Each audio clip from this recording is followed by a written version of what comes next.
سوال ہے، تقدیر کا ایک مسلمان کی زندگی میں کیا رول ہے؟ اس کا تقدیر کا دوسرے لفظوں میں ایک مسلمان اپنی تقدیر میں تبدیلی پر کتنا اختیار رکھتا ہے؟ اپنی تقدیر میں کوئی بھی اختیار نہیں رکھتا انسان، تدبیر پہ رکھتا ہے، اور تدبیر کا اثر تقدیر پہ پڑتا ہے۔ اللہ تعالیٰ فرماتا ہے ان اللہ لا یغیر ما بقوم حتی یغیروا ما بانفسہم۔ تغییر کا فیصلہ، تبدیلی کا فیصلہ اللہ نے کرنا ہے، بندہ خود نہیں کر سکتا، وہ تقدیر بناتا ہے۔ لیکن اللہ تعالیٰ نہیں بناتا جب تک بندہ اپنی تدبیر سے خود کچھ بننا نہ چاہے۔ تو یہاں تقدیر اور تدبیر کا ایک رشتہ ہے جس کو قرآن کریم نے بیان فرمایا ہے۔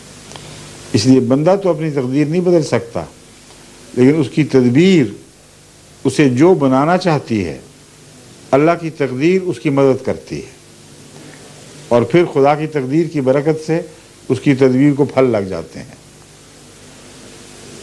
اور اگلا سوال۔ ہاں جی،